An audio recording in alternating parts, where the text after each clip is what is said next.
समाजात घडणाऱ्या घटना पाहण्यासाठी निर्भीड निष्पक्ष चॅनल म्हणजे संपादक संजय कारंडे यांचं अजिंक्यतारा न्यूज चॅनल.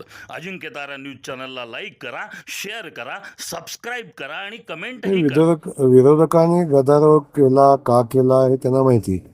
यशवंतराव चव्हाण साहेबांच्या विचाराचा दाखला देणारे गडी अशा अतिरेकी पद्धतीनं का वागले हे मला काही समजलं नाही. याचा अर्थ असा स्पष्ट होता की मागच्या अध्यक्ष आणि उपाध्यक्ष निवडीच्या वेळी ज्या पद्धतीनं त्यांनी एक अखंड तांडव केलं आणि लोकशाहीचा खून झाला, आमचं बहुमत आमचं चोरलं, अशा पद्धतीची भूमिका घेतली. जर खऱ्या अर्थानं आज त्यांना त्यांचं बहुमत सिद्ध करण्याची संधी होती, पण बहुमत त्यांच्याकडे कधीच नव्हतं, तेव्हाही नव्हतं, आजही नव्हतं. आणि म्हणून त्यांनी या मैदानातनं पळ काढला आणि काहीतरी उगाचच पराभव लपवण्यासाठी केलेलं हे षडयंत्र होतं. मला वाटतं खऱ्या अर्थानं यशवंतराव चव्हाण साहेबांच्या विचाराचा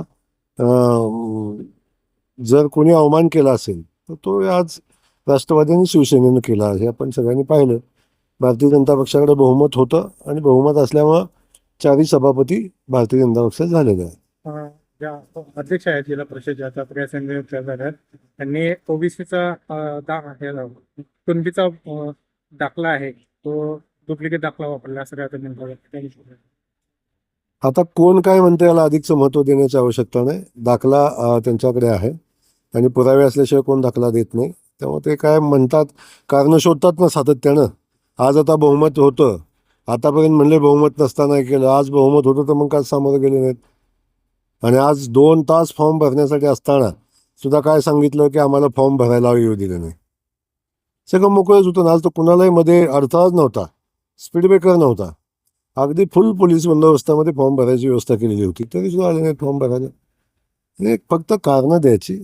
काहीतरी मूळ आपल्या पराभव झालेला आहे त्याच्यामुळं वेगळ्या बाजूकडे लक्ष जावं या हेतून काम करायचं. पलीकडचं काही नाही. या लोकांच्याकडे बहुमत नाही, या लोकांच्यावर त्यांच्यातनं निवडून आलेल्या लोकांचा विश्वास नाही की हे काही करू शकत नाहीत, ही त्यांची भावना झालेली आहे. त्यामुळं आम्हाला अनेक लोक आता विचारत आहेत की आम्हाला तुमच्यासोबत यायचं, आम्ही येऊ का. तर आम्हीच म्हटलं थांबा जरा, त्यांचा एवढं मोठं त्यांना आणखीन त्रास देऊ नका, असते असते बघू. याआधी जिल्हा परिषदमध्ये एवढा पोलीस बंदोबस्त किंवा या निवडीसाठी किंवा जिल्हा परिषदच्या अध्यक्षपदी पाहायला मिळाला नव्हता.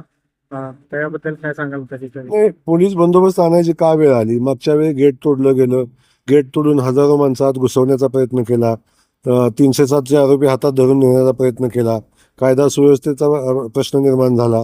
मंत्र्यांनी कुठल्याही परिस्थितीमध्ये जिल्हा परिषदेत जायची आवश्यकता नसताना गेले, त्यामुळे कायदा सुव्यवस्थेचा प्रश्न निर्माण झाला. या सगळ्या गोष्टी टाळण्यासाठी आज पोलिसांना बंदोबस्त लावायला लागला. पण मागच्या वेळी बघितलं आपण पोलिसांच्यावरच ब्लेम केला, आता बंदोबस्त लावला तरी पुन्हा त्यांच्यावरच ब्लेम करताय. म्हणजे एक समजत नाही की काय यांना नेमकं पाहिजे.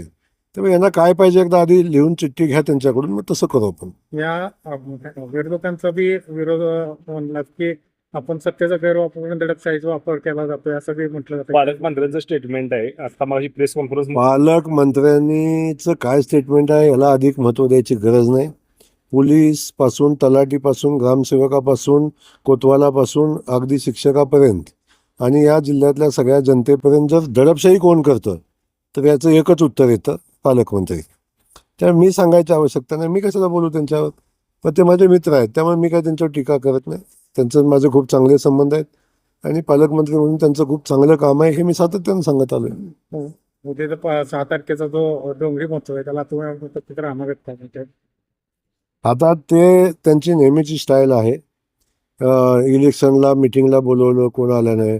आता इलेक्शनला मिटिंगला त्यांचा बंगल्यावरचा शिपाई आम्हाला बोलवणार, आता कोणतरी कारकून आम्हाला महोत्सवाला बोलवणार, असं कसं चालेल? समाजात घडणाऱ्या घटना पाहण्यासाठी निर्भीड निष्पक्ष चॅनल म्हणजे संपादक संजय कारंडे यांचं Ajinkyatara news channel. Ajinkyatara news चॅनलला लाईक करा, शेअर करा, सबस्क्राईब